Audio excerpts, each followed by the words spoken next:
অনেক সুন্দরী রমণী একটা নারী এসে বলছি, ইয়া রাসূলুল্লাহ, আপনার সাহাবীর মধ্যে ওই সাহাবীকে আমি বিয়ে করতে চাই যার মধ্যে 3টা গুণ থাকবে, বৈশিষ্ট্য থাকবে। বলি সুবহানাল্লাহ। আল্লাহ নবী বলছে, বলো মা, কি গুণ থাকা লাগবে? মহিলা বলছে, ইয়া রাসূলুল্লাহ, 1 নাম্বার গুণ হলো, 1 নাম্বার বৈশিষ্ট্য হলো সারা বছর ওই যুবক রোজা রাখবে। সুবহানাল্লাহ। সারা বছর কি করবে? রোজা রাখবে, 1 নাম্বার।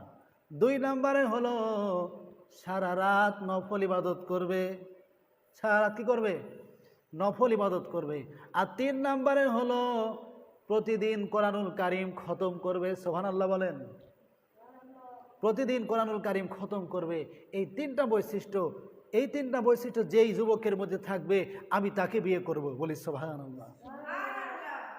আল্লাহ নবী সাহাবীদের মধ্যে বলে দিলেন, ও আমার সাহাবীরা, তোমাদের মধ্যে কার মধ্যে এই 3টা গুণ আছে, কার মধ্যে 3টা বৈশিষ্ট্য আছে, যার মধ্যে আছে তার সাথে এই যুবতী সুন্দরী মেয়ের বিবাহর ব্যবস্থা করে দেব। সুবহানাল্লাহ। সাহাবায়ে কেরাম রাদিয়াল্লাহু তাআলা আনহু কিছুক্ষণ চুপ থাকলেন যে এত কঠিন বৈশিষ্ট্য কার মধ্যে আছে। সবাই চিন্তিত, সবাই চুপ করে আছেন। কিছুক্ষণ চুপ থাকার পর একজন সাহাবী দাঁড়িয়ে গেলেন, বলছে, ইয়া রাসূলুল্লাহ, আমার মধ্যে এই 3টা গুণ আছে, এই 3টা বৈশিষ্ট্য আছে। বলি সুবহানাল্লাহ। আল্লাহ নবী বললেন, ঠিক আছে, প্রস্তুতি গ্রহণ করো, তোমার সঙ্গে এই যুবতীর বিবাহ হবে। সুবহানাল্লাহ। যুবক খুব খুশি, যুবতীও খুশি, আমার স্বামী দিনদার, আমলদার। বলি সুবহানাল্লাহ। আমার স্বামী আমল করে। এমন মেয়ে এখনকার যুগে, এরকম মেয়ে আর নাই। এখনকার যুগে দেখে হুজুর হলে, হুজুরের সাথে বিয়ে বসতে বললে মেয়েরা বিয়ে করতে চায় না, যে আমাকে পর্দায় রাখবে, আমি বাইরে বের হতে পারবো না, এই একটা ভয়, এই একটা অনুভূতি কাজ করে। কথা বলেন ঠিক কিনা? আগের মেয়েরা কেমন ছিল, যে দিনদার যে বেশি, যে কোরআন তিলাওয়াত করতে ভালো পারে, আমল যার ভালো, তাকেই মেয়েরা পছন্দ করত, তাকেই মেয়েরা বিয়ে করতে। বলি সুবহানাল্লাহ। আমার বন্ধুগণ, মহিলার সঙ্গে 1 সপ্তাহ হয়ে গেল। মহিলার সঙ্গে বললেন, এই মহিলার সঙ্গে তোমার বিবাহ হবে, 1 সপ্তাহ সময় দেওয়া হলো, তোমরা প্রস্তুতি গ্রহণ করো। বিয়ের কেনাকাটা করতে হয়, কি হয় না বলেন? কেনাকাটা করতে হয়, বাজার করতে হয়, কত যে প্যারা। যারা বিয়ে করে তারাই বুঝে। কথা বলেন ঠিক কিনা? বিয়ের কেনাকাটা হয়ে গেল, 1 সপ্তাহের মধ্যে বিয়ে হয়ে গেল। বলি সুবহানাল্লাহ। 1 সপ্তাহের মধ্যে বিয়ে হয়ে গেল। বিয়ের পরে আরো 1 সপ্তাহ কেটে গেল। বিয়ের পরে কয় সপ্তাহ কাটলো বলেন? 1 সপ্তাহ কেটে গেল। 1 সপ্তাহ পর আল্লাহ নবীর দরবারে ওই মহিলা এসে বলছে, ইয়া রাসূলুল্লাহ, ইয়া হাবিবাল্লাহ, 3টা গুণ থাকার কথা ছিল, 3টা বৈশিষ্ট্য থাকার কথা ছিল, কিন্তু আপনার সাহাবীর মধ্যে একটা গুণও নাই। নাউজুবিল্লাহ বলেন। কি বলছে? একটা গুণও আপনার সাহাবীর মধ্যে নাই। আমাকে মিথ্যা বলে, আমার সাথে প্রতারণা করে আমাকে বিয়ে করছে। কি করছে? চিটিং করে বিয়ে হয় না? বলেন, চিটিং করে বিয়ে হয় না? আমাদের দেশে চিটিং করে বিয়ে হয়, যে ছেলের অমুক আছে, তমুক আছে, গাড়ি আছে, বাড়ি আছে, বিয়ের পরে দেখে কিছুই নাই। ঠিক কিনা বলেন? আমাদের সমাজে মিথ্যা আছে, পাপাচার আছে, অন্যায় আছে, জুলুম আছে।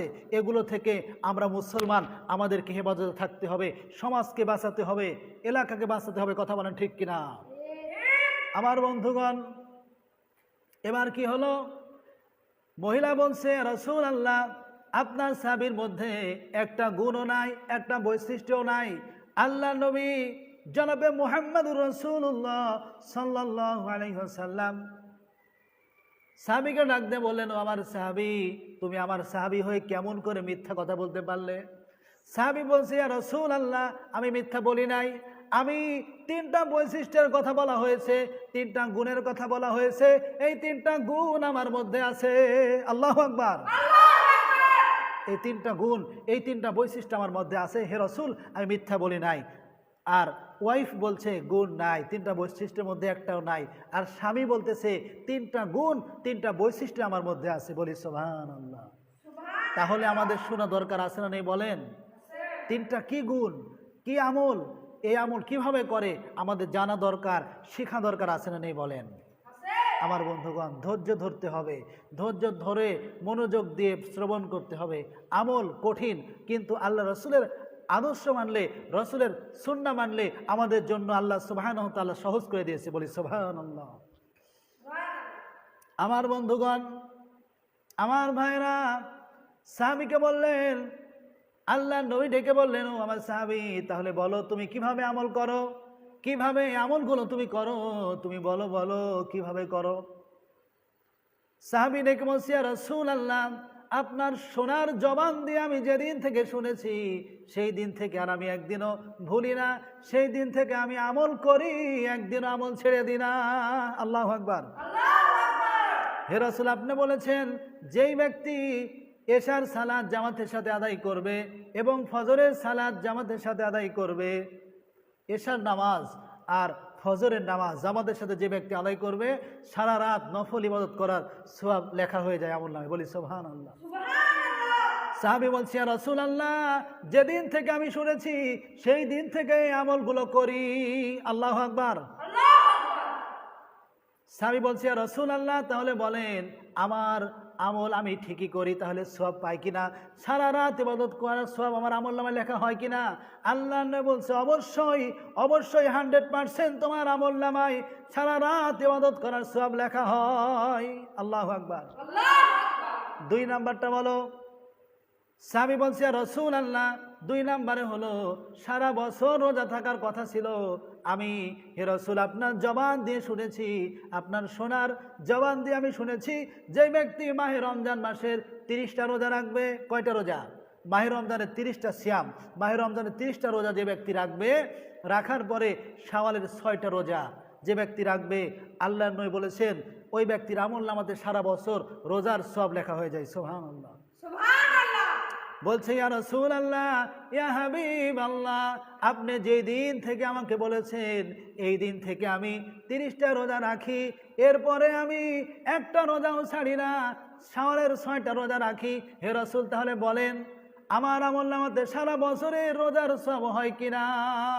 আল্লাহর নবী বলছেন, আমার সাহাবী, অবশ্যই হয়, অবশ্যই হয়, সারা বছর রোজার সওয়াব তুমি পেয়ে যাও। আল্লাহু আকবার। 3 নাম্বার বলছে, তাহলে 3 নাম্বারটা বলো। সাহাবী বলছে, ইয়া রাসূলুল্লাহ, 3 নাম্বার অপশন ছিল, 3 নাম্বার অপশন হলো প্রতিদিন যেন কোরআনুল কারীম খতম করে। কি করে? প্রতিদিন যেন কোরআনুল কারীম খতম করে, এটা বলো। সাহাবী বলছে, ইয়া রাসূলুল্লাহ, আপনার সোনার জবান দিয়ে আমি শুনেছি যেই ব্যক্তি বিসমিল্লাহ সহকারে সূরা ইখলাস 3 বার পাঠ করবে। সূরা ইখলাস কয়বার? 3 বার পাঠ করবে, আল্লাহ সুবহানাহু ওয়া তাআলা তার আমলনামাতে 30 পারা কোরআন খতমের সওয়াব আল্লাহ তাআলা দান করে দেয়। বলি সুবহানাল্লাহ। বলছে, ইয়া রাসূলুল্লাহ, এই আমলটাও আমি করি, এই আমলটা আমি ছাড়ি না, যেদিন থেকে আমি শুনেছি সেই দিন থেকে একদিনও আমি এই আমলটা বাদ দিই নাই। আল্লাহু আকবার বলেন। সাহাবী খুশি হয়ে গেলেন, আল্লাহর নবী খুশি হয়ে গেলেন, তার ওয়াইফ, ওই সাহাবীর ওয়াইফ খুশি হয়ে গেল। আসলে এইভাবে যে আমাকে বিয়ে করবে আর এইভাবে যে আমল করবে আমি বুঝতে পারি নাই, খুশি হয়ে গেল। সুবহানাল্লাহ বলেন। তাহলে আমল করা সহজ, আমরা যদি রাসূলের পদ্ধতি জানি আমাদের জন্য আমল করা সহজ। কথা বলেন ঠিক কিনা?